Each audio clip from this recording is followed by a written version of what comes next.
Hello. Hello, everyone. Lovely people. It's Friday again, and it's lovely to see you all. I'll give it a few seconds for people who can join live today to hop on. And today, well, if you're here live or if you're watching on the replay, let me know in the comments. Put Happy Friday in the comments. Let me know.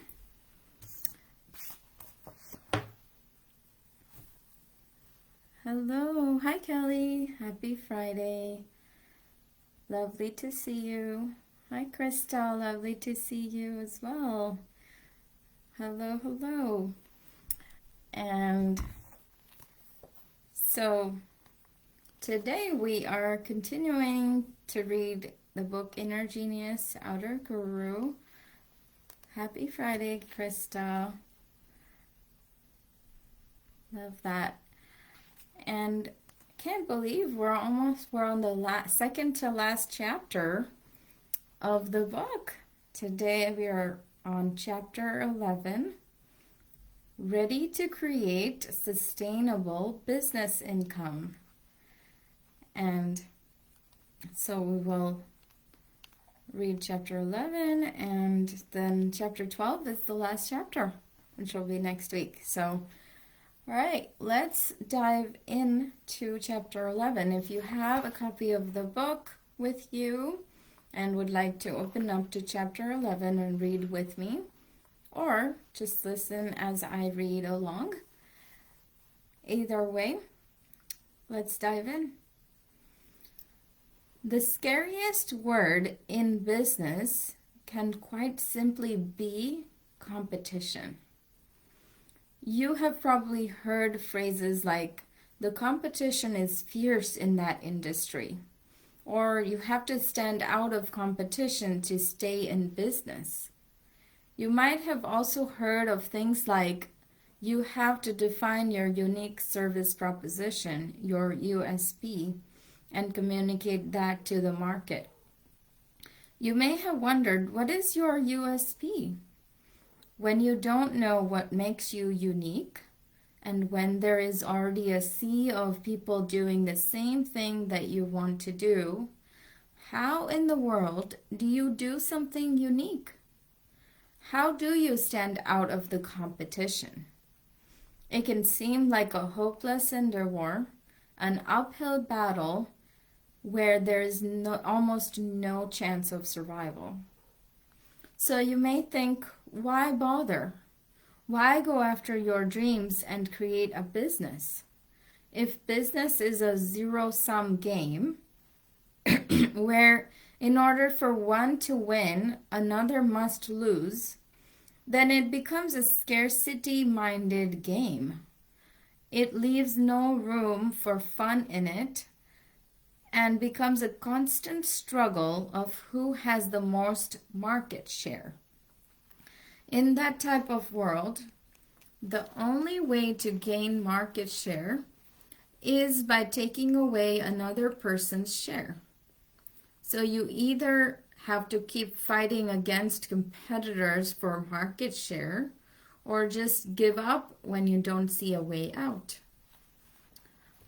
Let me know in the comments if you have heard about any of this, like competition is fierce, you have to beat the competition, or it's better not to start a business or go for your dream business because there's a lot of competition out there. Put the word competition if you have heard any of these things in general, in the business world, and let me know. Kelly says competition. Yeah, it's a widespread idea. Krista says competition. Yeah. Yep. Well, I've even heard that people say you had to compete just to be born. Like you had to compete with other millions of sperms just to go and make the egg, then that becomes an embryo and a baby, and then you're born, and like so all this competition starts from there. Like there's this whole notion of competition, like it's a fact of life. Now, I'm here to tell you that there is a way out, and there is a world where business does not have to be a struggle and a constant survival game in the face of competition. Dare I say, I can prove why business is not a zero-sum game. Audacious claim, I know. And that it can be fun and exciting where you can get to create new solutions and make the world a better place in your unique way. Business can be done with compassion and care for people and the planet. This is what heart-centered entrepreneurship is about. Hint, I go deeper into this topic in my 3 lessons to grow business income and lifestyle freedom without burnout presentation. Refer to the Gift for Readers page at the end of this book for more details on that. Then we have a quote. Your biggest competitive advantage is your own essence you were born with. It's hidden in plain sight. When you understand this, you can do wonders through your business. Next, logic versus emotion. In my sessions with clients, I take on fear like it's nobody's business. Often, my clients come into a session thinking they are acting from logic, and I help them unveil the fear underlying their logic, which is what I call logic-covered emotion. There's only one thing more dangerous than being emotional while making business decisions. It's thinking that you're coming from logic when you're coming from logic-covered emotion. Logic-covered emotion looks like logic on the surface, but as you dig deeper into it, it turns out to be an emotion. Usually it's an emotion like fear, which causes a disempowered state of being for the client. So first, I identify the truth of the matter, the state of being they are in. Then once the truth is clear to them, they create a transformation to shift the disempowered, fearful state into a confident and empowered state of being. This is transformation because the shift is fundamental, foundational, and permanent. Next, I encourage my clients to make key business decisions from their new empowered state of being so they can take deliberate action steps for their business growth.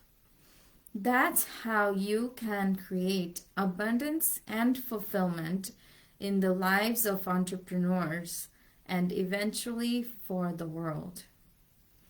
And then we have a quote.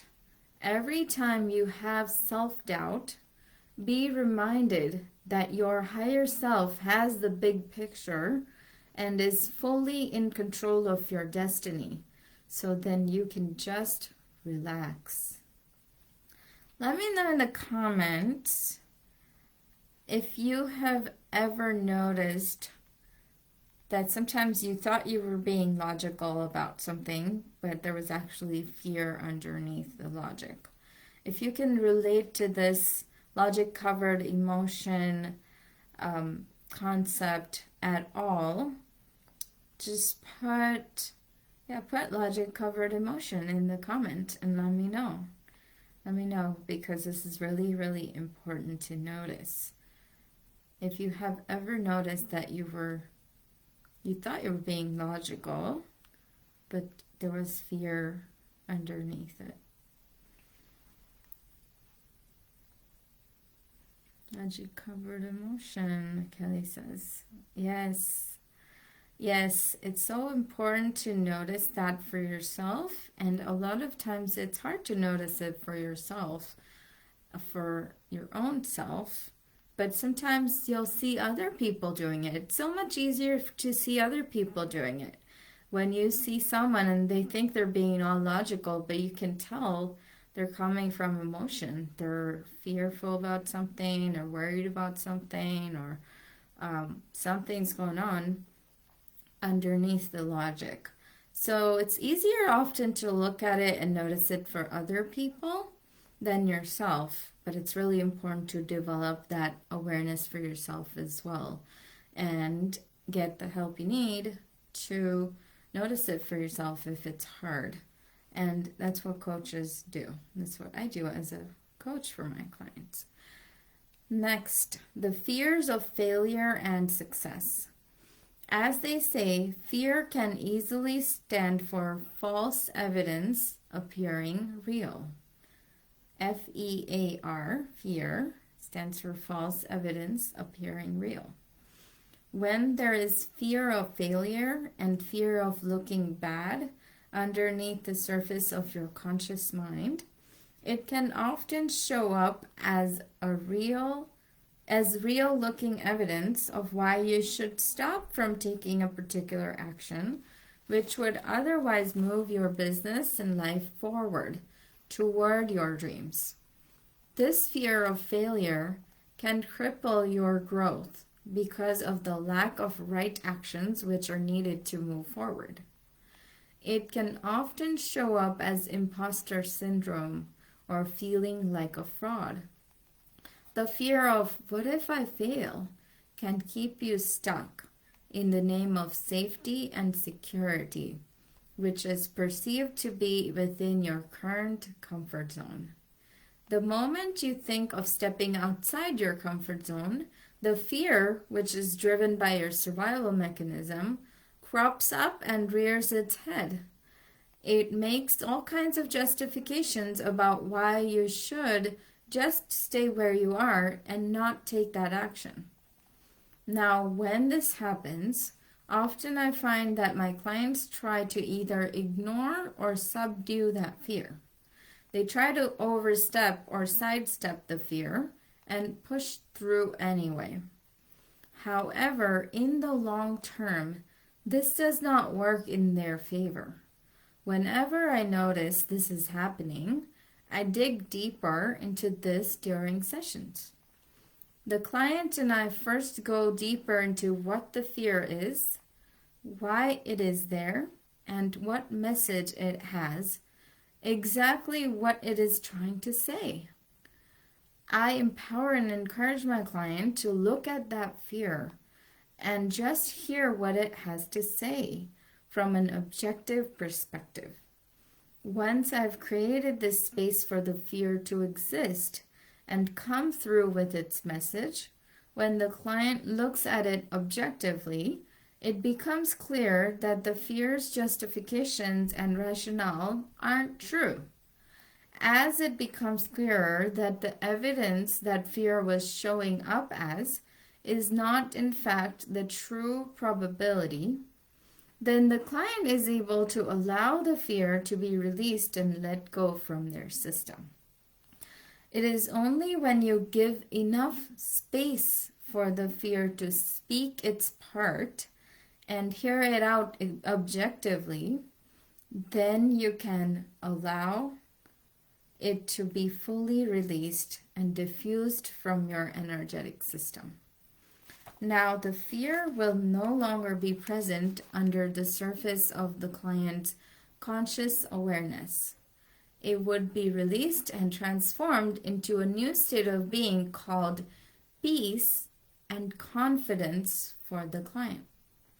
This newfound wisdom, understanding, and confidence the client has gained allows him to think objectively about the real impact of his action and the probability of achieving the success he desires as a result of that. As if the foggy windshield just got completely cleared, my client is now able to see the road in front of him clearly and decide whether to turn right, left, or keep going straight. Decision making in business becomes much easier when you can see your path ahead clearly. Fear of failure can often cloud your judgment by fogging up the windshield of your car. So it is important, your car, which is your mind in this case, so it is important to recognize when this is happening, uncover and allow enough space for the fear to completely be acknowledged, released, and transformed into a powerful, empowering new state of being. Then we have a couple of quotes. The quote is, "Making choices from the heart may not be logical, but will always lead you toward fulfillment of who you truly are." And then we have a quote by Marianne Williamson. And this is a longer quote, and I love this quote. So here we go. Our deepest fear is not that we are inadequate. Our deepest fear is that we are powerful beyond measure. It is our light, not our darkness, that most frightens us. We ask ourselves, who am I to be brilliant, gorgeous, talented, fabulous? Who are you not to be? You are a child of God. Your playing small does not serve the world. There is nothing enlightened about shrinking so that other people won't feel insecure around you. We are all meant to shine as children do. We were born to make manifest the glory of God that is within us. It's not just in some of us, it's in everyone. And as we let our light shine, we unconsciously give other people permission to do the same. As we are liberated from our fear, our presence automatically liberates others. By Marianne Williamson, from her book, A Return to Love, Reflections on the Principles of A Course in Miracles. This quote has deeply impacted me, and I hope these words and the deep meaning behind them will serve to inspire you as much as it has me. Let me know in the comments if this quote has inspired you. Just put inspired in the comments if you are feeling inspired right now. This quote, every time I read it or hear it, definitely inspires me. Especially the part that it says, we are all meant to shine as children do. It's not just in some of us, it's in everyone. Yes, inspired. Love it, love it. Money blocks, financial thermostat. You have a financial comfort zone, which you can understand in terms of a financial thermostat. The way a thermostat works is that whenever the temperature of a room goes above or below a particular threshold which has been set, the hot or cool air kicks in and tries to bring back the temperature within the set range. Something similar happens when your financial status goes above or below your set comfort level. Unless you intentionally choose to expand your comfort zone, the automatic survival mechanisms from your subconscious mind, which are designed to keep you safe, kick in. The survival mechanisms drive you into taking actions that would keep you in your financial comfort zone. When you're looking to grow your income through your business, your financial thermostat setting can either become your best friend or your worst deterrent. Usually, when you're aiming for higher financial success than what you have seen in your immediate circles, like your family or close friends, you might find that financial comfort zone keeps you stuck and will not allow you to grow your income beyond a certain point, no matter how hard you work for it. I have expanded my financial comfort zone and continue to do so regularly. I help my clients do the same every day. It is important for you to recognize what your current financial comfort zone is. Then you will need to consciously choose to expand your comfort zone to the level of income that you desire. Through this process, you will find that attracting and retaining the amount of money you desire will become much easier for you. It will become more natural for you to retain the money that flows to you, that flows to you more than you ever imagined possible. Let me know, put thermostat in the comments if you understand this concept. A thermostat, like you have a thermostat for the temperature in your home, possibly. Just how automatic it is. The beautiful thing about the financial thermostat is also that a lot of times, if like the amount in your bank account goes below a certain amount, you might notice that you'll automatically start thinking, oh my God, I need to cut this particular expense out, or I need to save a little money here. Maybe I don't need that. Maybe you go ask someone for some money. Like you end up taking actions automatically that end up bringing that amount back to like a level that you feel comfortable with. Like until it's back to that level, you feel very uncomfortable if the amount is below whatever your thermostat is at. You'll notice that just from looking at your numbers in your bank account, for example. The interesting part of this is that if the amount in your bank account goes above a certain amount, you would think that who wouldn't want more money? Like who wouldn't be happier having more money in their bank account? But it's very interesting what happens when if there's more money than what you're comfortable with having normally, it starts to get uncomfortable too. Though some people start spending more, they just start to spend more. Some people start giving the money away. Some people, everyone's different, but the actions are different. And you start taking actions that automatically start to bring that amount back in that thermostat, the comfort zone level. And it's a very interesting phenomenon that happens. It's so automatic sometimes that it's hard, you don't even recognize that it's happening. Like your actions are just automatic.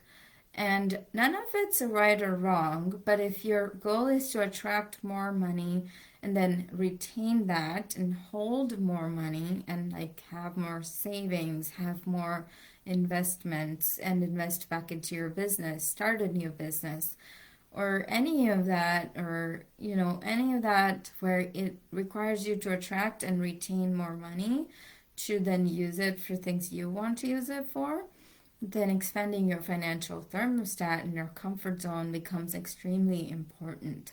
And I see thermostat in the comments, yes. So I love it. I'm glad to see that you're with me on this concept. And then with that, I'm going to keep reading. There's quite a few pages to go. But if you're watching this and you're interested on how to expand your financial comfort zone, change the range of the setting on your financial thermostat, and if you feel like that's something you need help with, let me know. Put in the comments, thermostat, I'm ready to expand, or just reach out to me through my website or in the DMs, whatever way works best for you. But let me know, and I'll be happy to chat with you and see what we could do to expand your financial thermostat. That will bring in, the other part is when your thermostat's above a certain, is set at a higher level, attracting money and retaining money becomes much easier than you ever thought before. So there we go. Grow your income and expenses for business success. Generally, entrepreneurs think that if they want to create growth in their business, they need to focus on increasing income. While this may be true and makes logical sense, there is an interesting thing about expenses that you may be missing out on. If you truly want to create consistent, long-term, sustainable growth in your business and in your income, it is extremely important that you focus on your expenses. Depending on which category the expense falls into, you may need to either eliminate, minimize, maintain, or even increase expenses for the business growth. This thought process of increasing expenses, the right kind only, for creating sustainable business growth can seem counterintuitive and emotionally challenging. Yet, this is key to create an upward spiral of wonderful growth in your entrepreneurial journey. 4 types of expenses in business. First one, destructive expenses. These are expenses that are damaging your business, and these expenses should be eliminated as soon as possible from your business. Example, extra fees, customer complaints, any kind of claims, etc. Second category is protective expenses.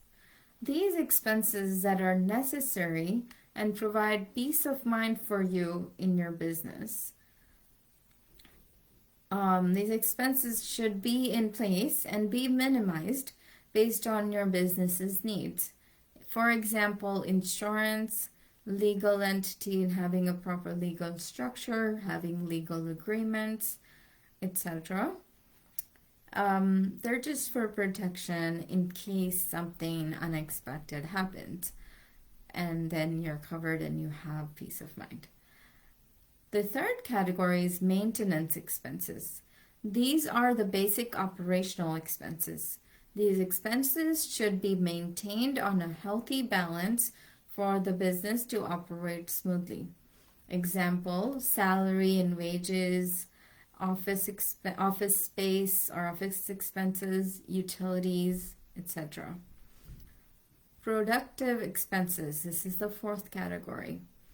These are required for growth of the long-term business. These expenses must be proactively increased because they are an investment into the business, which brings in an ROI, return on investment, for the company's long-term future. For example, personal growth, marketing, sales, brand strategy, continuous improvement of systems and processes, networking, coaching, mentorship, mastermind, etc. Logically, you may know that all expenses are not created equal. Emotionally, how you feel about expenses may not match your logical understanding. This can be a blind spot and could be creating resistance in your business growth. We have a quote. Constant struggle is a function of fear. Inner peace is a function of self-love. Beliefs that are blocking your business growth. Receiver blocks will also show up as resistance to reach out for support, so watch out for this. Referring to the story about the drowning man, that is a classic example of a receiver block, which is the internal resistance to asking for, allowing, and receiving help. In business and in life, it is extremely important to receive as it is to give. As the book The Go-Giver explains so beautifully, giving and receiving is like exhaling and inhaling. In order to breathe freely, you have to both exhale and inhale fully. If you only exhale and refuse to inhale, you would be stuck. If you only inhale and refuse to exhale, again you would be stuck. It is only when you recognize that exhaling and inhaling are both equally important and neither is better or worse than the other, that you can breathe freely and enjoy your life fully. In a similar way, you are often brought up believing that either giving is important and receiving is bad, or that receiving is good and giving is not much of an option for you because you're not good enough or don't have enough to give. No matter what the case may be with your upbringing, realize that giving and receiving are both equally important to have a healthy balance in life and business. Neither is better or worse than the other. They are just two sides of the same coin. When you realize this, you can open up more and be free to give and receive without constraints, feelings of scarcity, or any kind of guilt. Remember, the more you give, the more you will receive. And the more you are able to receive, the more you will develop your capacity to give. This is the law of karma, action and reaction, giving and receiving. Improve your muscle for receiving so that you can create abundant value and share it with the world through your business. You learn various behaviors and pick up thoughts from your parents, family, society, school, and people around when you are a young child. And sometimes what you learned early on turns into limiting thoughts and behaviors in your adult life, which keep you from moving forward and achieving the dreams you wish to achieve. Most of these limiting thoughts, behaviors, and habitual patterns exist as beliefs and perceptions stored in your subconscious mind. Since they are in the mind below the surface of your awareness, you are often not consciously aware of these. Nonetheless, they do their part in keeping you stuck and hold you back from taking the right actions for your business success.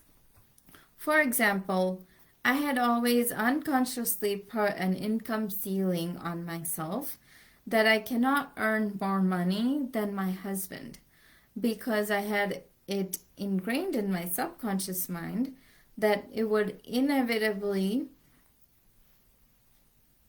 cause problems in my marriage.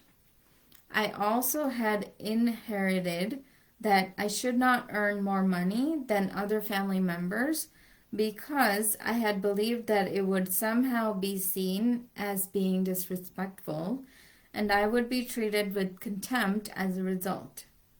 Such fears kept me playing small and trying to play safe while evidently keeping my income low, until I recognized these beliefs that blocked my growth and I chose to shift my beliefs in mind to free me up. I removed the income ceiling because I decided I don't want to have any ceiling at all. Any number of unconscious beliefs and programs like these could be holding you back from your growth in terms of your business income and your personality. In all of my sessions with my clients, I help them become aware of any limiting patterns that may be keeping them stuck, and then I leverage some powerful tools to shift those programs from being limiting to transforming into empowering beliefs that help my clients move forward toward their business dreams. First step in this process is to recognize whether something unconsciously is stopping you from taking an action that would otherwise make sense for you to make growth in your business. Second step is to identify the exact limiting belief and state it in one sentence. For example, I am not capable of handling more money could be one. Third step is to create what you would like to believe instead, which would be more empowering for you. For example, I am capable and have the knowledge to handle large amounts of money. This newly created empowering belief can be anything that is more emotionally meaningful to you. Fourth and final step is to create conscious and subconscious alignment with superconscious permission and ensure that the older limiting belief gets replaced with this new empowering belief you just created. The above is a simplified version of the process for the purpose of this book. However, I go through the process with a deep level of care and more through thorough inspection during my client sessions to ensure I completely capture the exact limiting belief and transform it into an empowering belief for you to move forward in your business and in life. As you grow as an entrepreneur, you will need to recognize that business is not a solo sport. It is a team sport. Building the right team for your business is as critical to its success as having the right mindset to begin with. Therefore, knowing this from the start can help you create your plans in the right direction. And not knowing this can cause you a lot of unnecessary stress. It takes a healthy balance of giving and receiving muscle to be able to create a productive, high-performing team in business. Keep in mind, the more you will understand and accept yourself, the more you will be equipped to be a great leader and have a wonderful team to lead as you progress in your entrepreneurial journey. Let me know quickly in the comments if you're with me so far. And let's see. Put in the comments giving if you feel like giving is more uncomfortable for you, and put in the comments receiving if you feel like receiving is more uncomfortable for you right now. Giving or receiving? We talked about both. Then we talked about noticing the limiting beliefs, and yeah, I'm with you. Great, Kelly. Receiving. I noticed that a lot with heart-centered entrepreneurs especially, and that was the biggest struggle for me as well. And right there would be some limiting beliefs around receiving that if they were replaced with empowering beliefs, what would that do naturally? That would raise the range, the setting in your financial thermostat.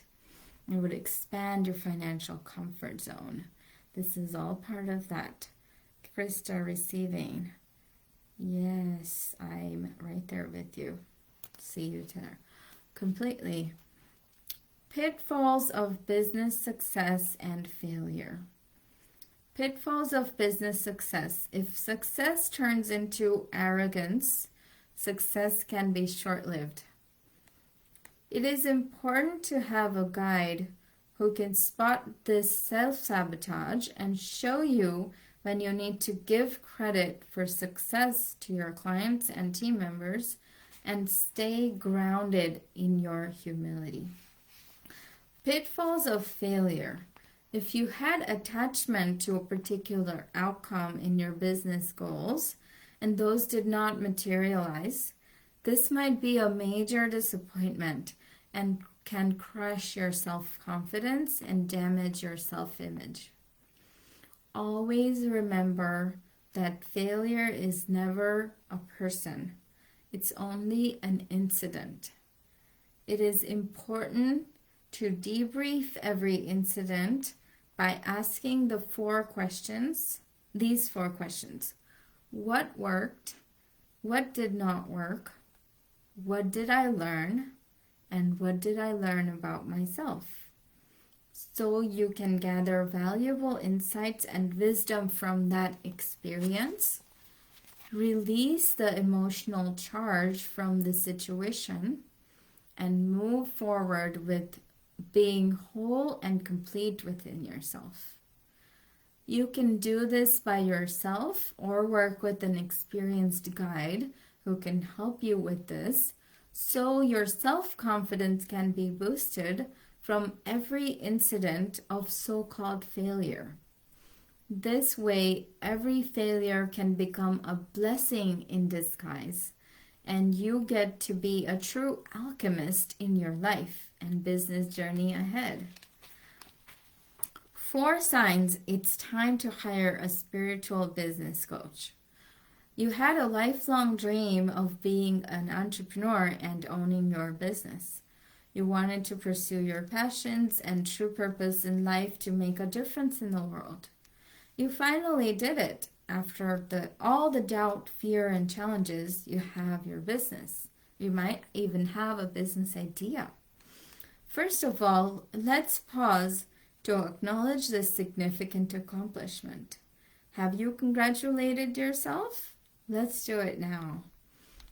Okay, so now you're thinking, I still feel those nagging feelings of doubt and fear now, with even more challenges than before. Are you having any of the following thoughts on a regular basis? I feel afraid of being seen for who I am. I'm afraid I don't matter. I need more training and certifications to prove my worth. Will I ever have the lifestyle and freedom that I desire? I have a lot of ideas, but don't know what to focus on first. I feel overwhelmed and confused about my priorities, and so on. These thoughts and the feelings that trigger can consume you and significantly deter you from your path to success. If you're having these thoughts, it may be the right time for you to work with a spiritual business coach. Here are the 4 signs it may be the time to hire a spiritual business coach. Number 1, you feel afraid of being seen. Are you afraid, feel vulnerable and unsafe while being visible to other people? Well, you may just have a classic case of the fear of being seen. Number 2, you lack confidence in yourself and or in your business. Do you secretly doubt your ability to succeed as an entrepreneur? Do you feel like your product or service may not have enough value? These are signs that you could benefit from a boost in the self-worth and the confidence departments. Number 3, you are trying to create work-life balance.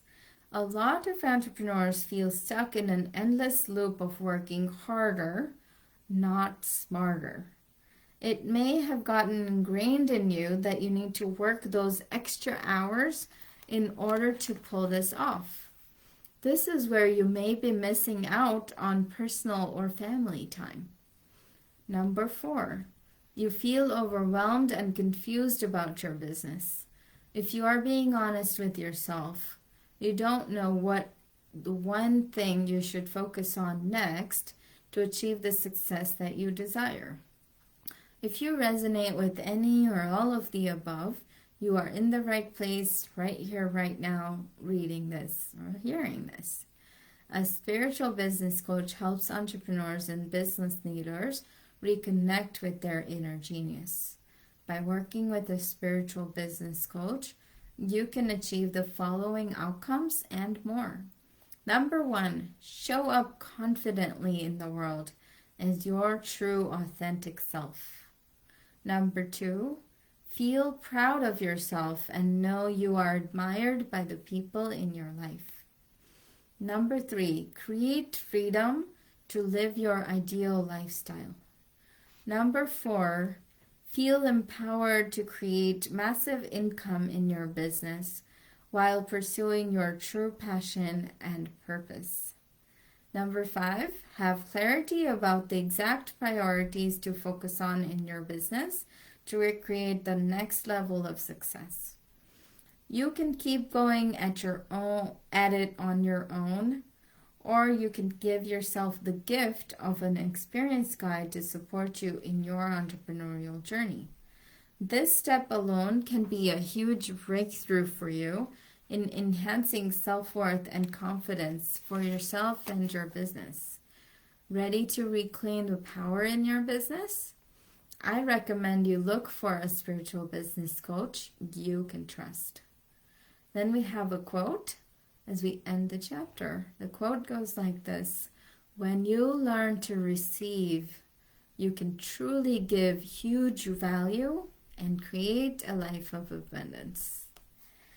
And with that, we complete the reading of chapter 11 from the book Inner Genius, Outer Guru. Let me know in the comments, what is your biggest takeaway from today's chapter? What are you taking away for yourself today? What's your biggest takeaway? I'd love to hear, I'd love to see in the comments. And thank you for the extra time today. The chapter is longer than I thought it was.